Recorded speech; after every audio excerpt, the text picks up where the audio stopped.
Before we begin, this episode discusses sensitive topics, including self-harm and suicidal thoughts. These topics are triggering for you. Please prioritize your well-being and consider skipping this episode. If you or someone you know is struggling, please reach out.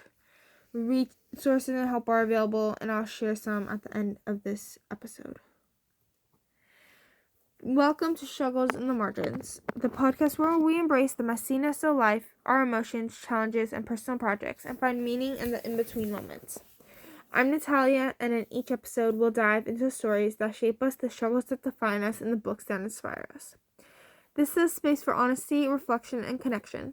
So grab a cup of coffee, settle in, and let's explore the beauty of life's margins together. Hello everyone, and welcome to another episode, and welcome to the first Thursday episode. If you haven't seen the recent short, Thursday episodes are where I delve into the more deeper stuff. And like I said in the content warning, this episode will mention topics about self-harm and suicidal thoughts. So if you're not comfortable with that, please wait till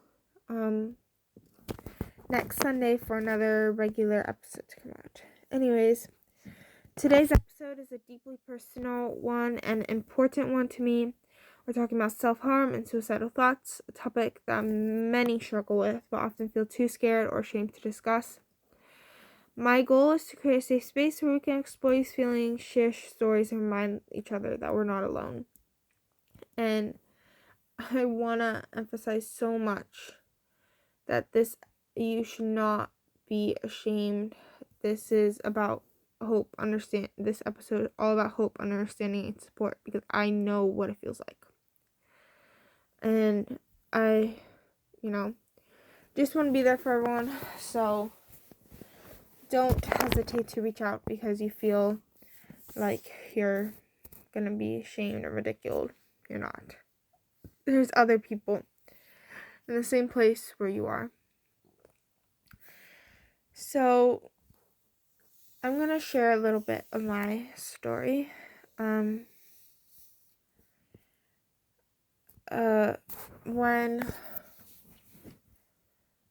I was 9 years old, I started losing people. At 14, I started having suicidal thoughts. And in last summer, I realized why people do self-harm. So, like I said, I've had suicidal thoughts since I was 14. I still have suicidal thoughts even now.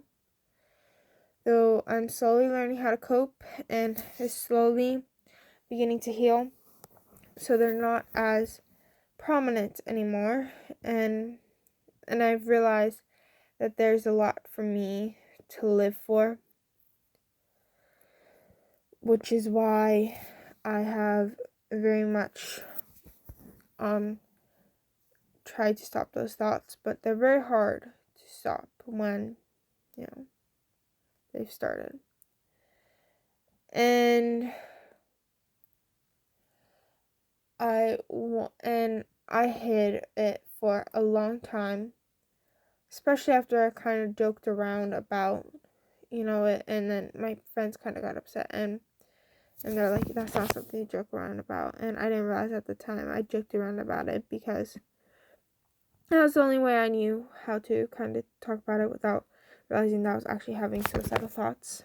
And then once I finally did realize, and I didn't want to tell anyone because I was scared that I'd be looked at different or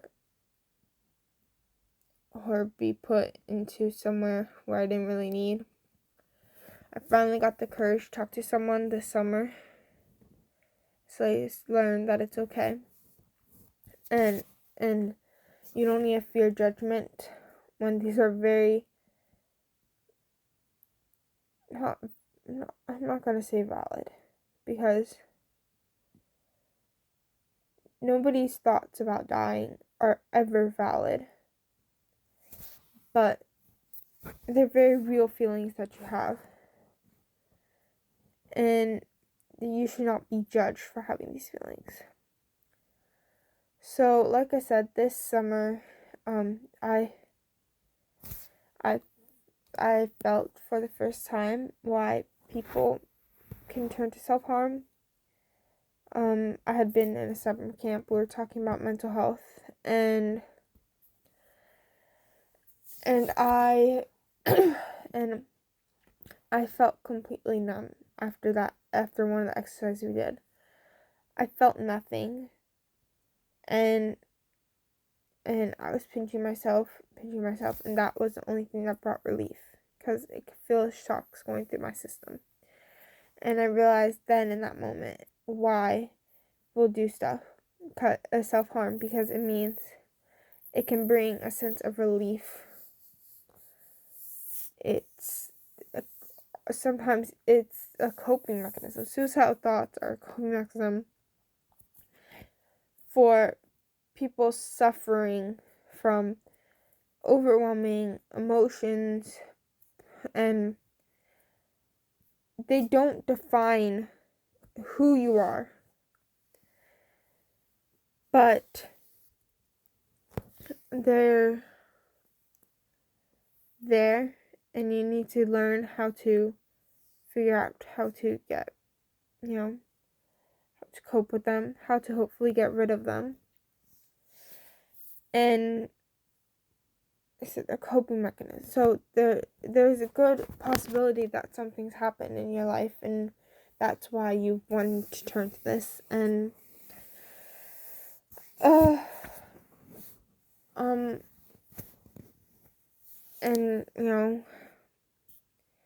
definitely recognizing that,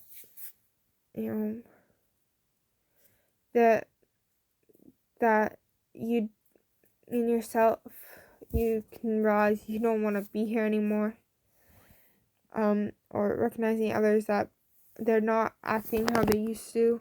They might be acting more depressed, or they might not even show signs at all. But you need to find a way to help you or help others. And for me, I realized that I have a lot of people to live for.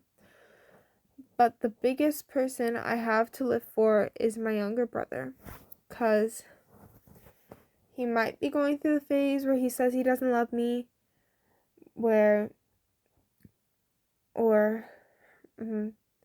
he hates me, and that he won't miss me if I'm gone. But I know that's not the truth, and I know that I have to stay strong and be there for him. And that's what's helped me slowly, come back down to this earth and realize that it's more important to be here than to be in heaven, and getting to see everyone I really want to see, but knowing that it's not my time right now. And if you are having trouble, please seek out to someone you really trust. Your friends, your family. And I know it might be saying, but they're gonna judge me. They're gonna put me somewhere. They're gonna be the ones to help you. If you don't feel safe talking to your friends or your family, please reach out to a teacher, counselor, anyone, a professional, anyone that is there, because they're all there to help you. They all want to see you better. And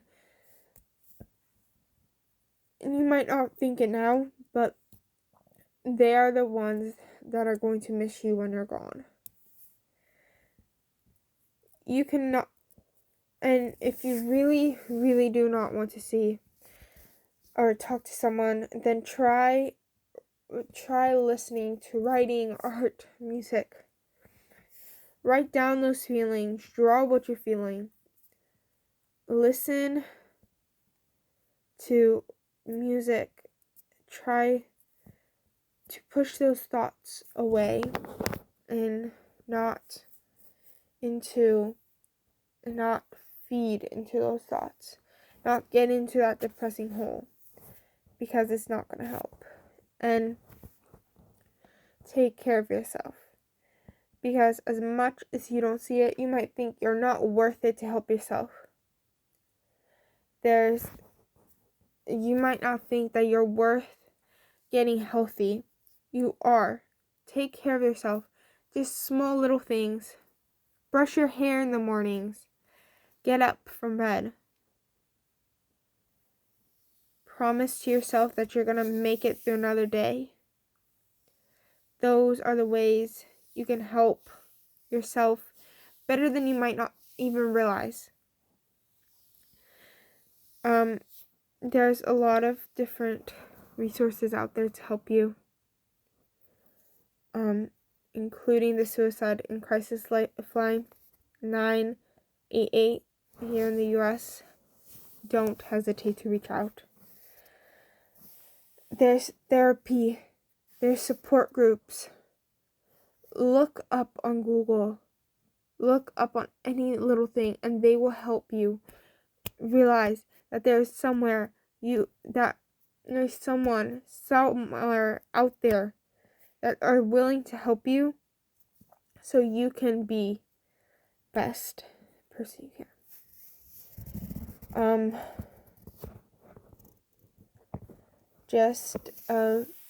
One of the biggest things that has helped me is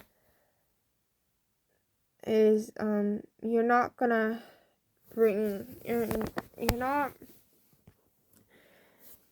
you might be leaving your pain behind, but you're just passing that pain onto someone else. Because you might not think it, but there's people out there who care about you, who want you there every day, who look forward to seeing you. And you killing yourself is not the way to do that. So yeah.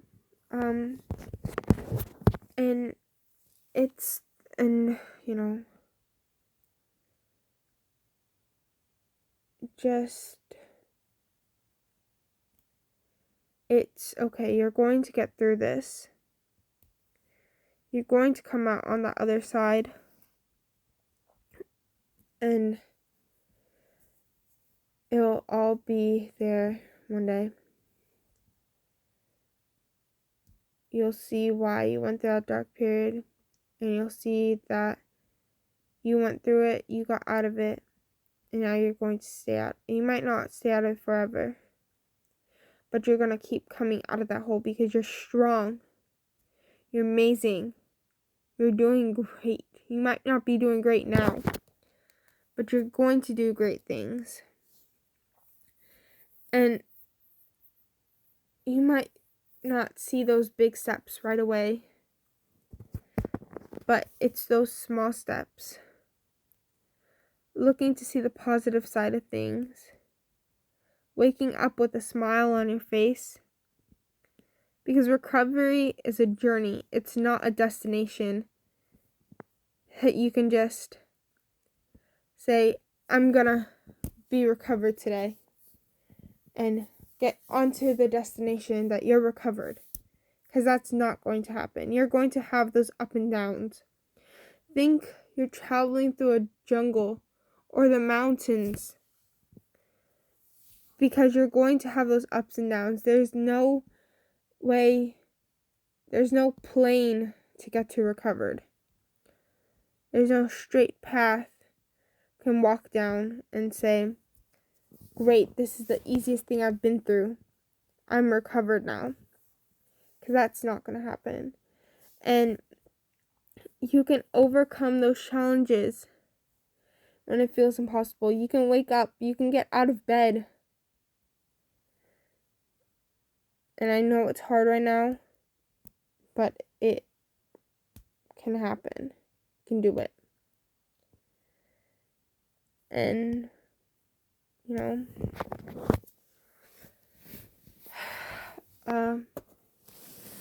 please don't hesitate. I'm always here for anyone.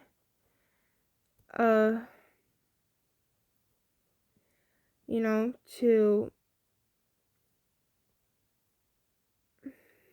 if you want to reach out, or I will definitely include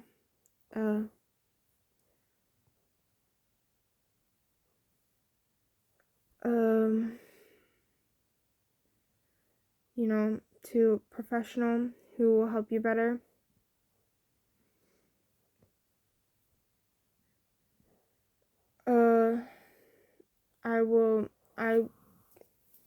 It's just something that helped, I was very much,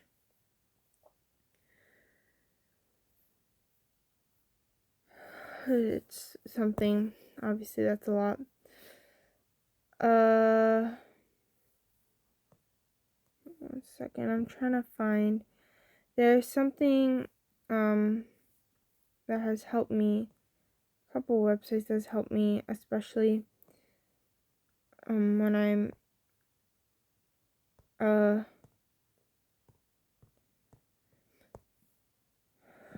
very much,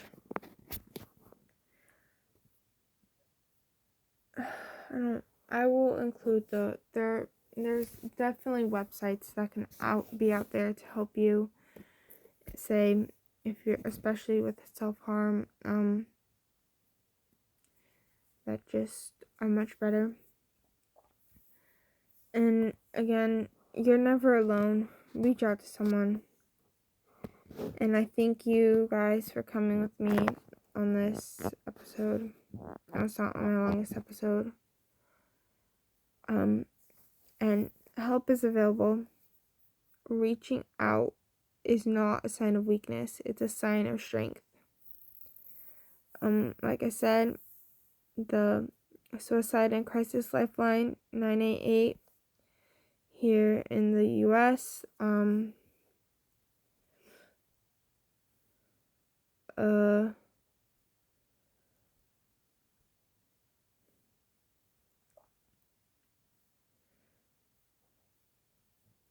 Let me see what else is there. NAMI, which is the National Hotline for Mental Health. You do 8, and it's nationwide here, and it's 800-273-8255. There's so many places that can help, and so don't hesitate to please reach out. You are loved, you are valued, and your story is not over. So thank you for joining me on this episode of Struggles in the Margins. I hope today's conversation brought you some help, some relief, or a new perspective. If you enjoyed this episode, be sure to subscribe and leave this review. It helps more people find the show. And I'd love to hear from you if you're comfortable with sharing. Share your stories, your coping mechanisms, just anything you want to share with me on all my socials, description below or in my bio. Remember, the beauty of life is often found in the margins. Until next time, take care of yourself and keep finding meaning in the little things. Bye.